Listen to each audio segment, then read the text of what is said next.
صاحب ته ضمانت په های کورټ نه ملاو شو سبا به اسلام آباد ته تګ کوي څه به ویل غواړي دې په والي سره انشاءالله تعالی خان همیشه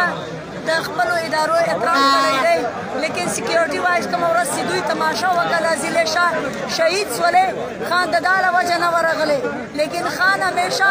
په خپله کیر چریب کړی دی بل په حاکم کړی دی خان باندې یو کلیم نشته یو شی نشته توشه خانه یوه تماشا خانه ده دا سټارټ شوې ده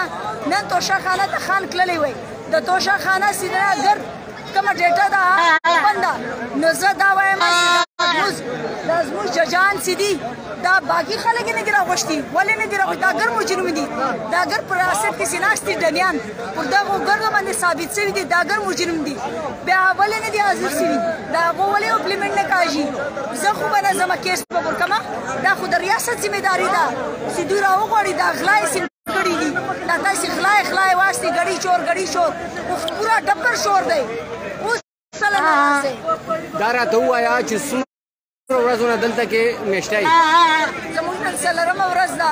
څومره تکلیفونه هم برداشت کړل دلته کې موږ خوندې ډېرې زیاته خوښ شي په ما باندې لږ شیلینګ وسوي دا خواته هغه ډبې لاړې بیا وسولمه باقي ښځې پرې ډېرې خوښ شولې هغه مې ولګېدې واپس ولې دلته موږ په جهاد کې د دوی تیمارداري څوک نشي کړلی موږ دلته خپله په ګاډۍ کې ویده سو 1 غنټه 2 غنټې بیا واپس راوچت شو ګرده شپه خان ته کوشش کوو خان زموږ امید دی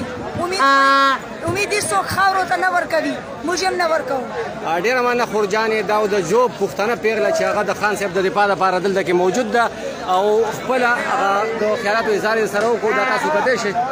په زرګونو مخلوقو د خان صاحب د کور مخکې جمع شوی دغه د خان صاحب د کور ګیټ دی چې دننه او بار ټول ډک دي